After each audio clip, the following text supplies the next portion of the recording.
is running.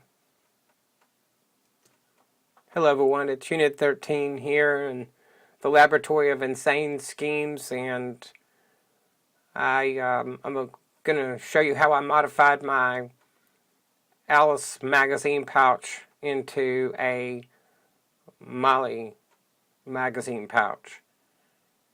I can't stand not using those pouches. I have a lot of stuff that fits in them perfectly that I like to carry around with me, and so I decided to tear one of them apart and experiment to see if I could do it.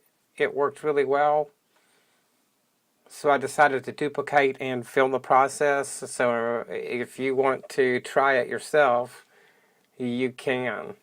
First thing to do is get the seam ripper out and rip the seams. This footage is, I'm sorry about this. I have no ideas it would be so, not so clear. Once you get it apart, you'll want to also take off that Alice webbing on the back. Now I started to take it off here in the middle thinking that would work, but then realized I wouldn't have anything to pull against it to get that seam ripper in. So what I had to do is go through and clean up all the threads so I could see everything clearly.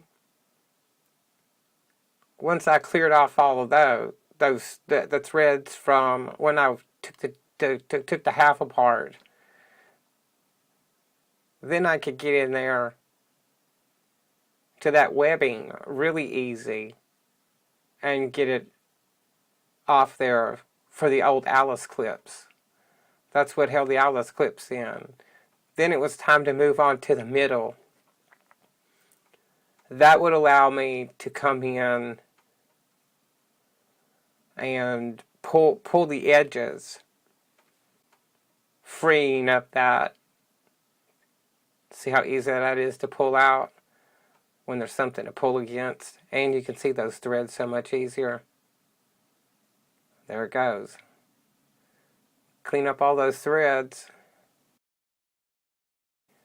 Then remove the old eyelet, the webbing with the eyelet in it. The next step is going to be layout. I used a 1-inch spacing system that all the PALS, or that the PALS system is set up for. And I just ran and stitched down the middle and on the edges since this pouch is so small.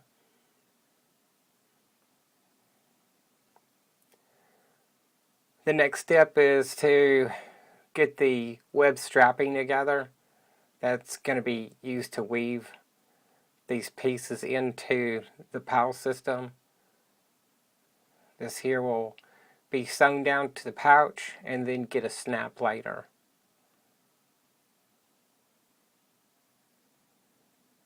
First thing I did was sew the 2 loop parts of the PALS down onto the pouch. They were stitched about 4 or 5 times across there. And then I gave a quick stitch on the outside edge. That's just to tack that down and hold it in place. So when I sew the 2 sides of the pouch together, they'll stay in place. And here's the 2 web straps for weaving going onto the top of the pouch, or at the top. After I did that, punched a few holes for snaps in the bottom where I want the snap to go. I like the idea of having a snap on the bottom of the pouch instead of the back.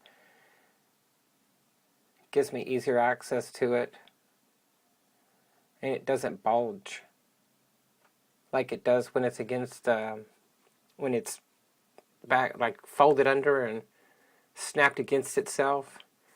And there's that snap and seal, making a really professional looking finish. Get it on the sewing machine here and stitch it down. I stitched this top section here where there's going to be a lot of stress. That was run under several times.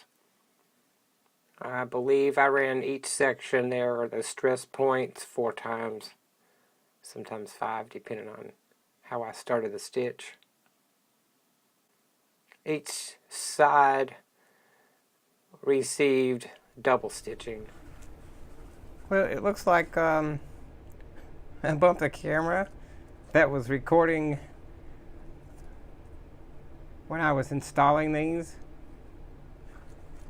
snaps, and it was recording the floor. So if you want to watch my shadow, I'll be glad to re-edit the video. Otherwise, you're gonna have to settle for this. I put these other snaps on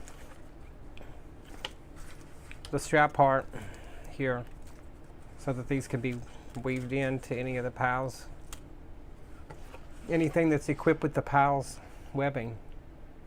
Now I have really good use of these old but very useful magazine pouches for, I don't know how much time it took me. Probably a couple hours to do 4 pouches, something like that. So it looks good here. This is going to be working just fine, as you can see. And these snaps are Milspec Snaps. I ordered them from the supplier who supplies them to the government. The webbing is poly webbing. I don't see any reason in spending a lot on the webbing. I've had this webbing hold up to a lot of stuff. This is the same webbing that I've used for boat awnings and for the canvas for just awnings and boat canvas. I'm trying to think if there's anything else, but really just those things, and then anything I've redone or new stuff that includes the PALS, that PALS system, and it works great. And here it is, attached to my DF-LCS. It fits perfectly the little spacer that I made for that little elastic section that doesn't seem to have anything on it. That's just made for, different size people, so it will fit people differently. And it doesn't lose its elasticity there because I've got it set up so it won't. And it seems to work. Oh wow, that shaded that. Seems to work really well on this gear. And now I've got a use of this pouch when I really didn't have use of it before, because I'm not using Alice stuff anymore. And if I do, I'm going to switch it over to this if I can get it apart.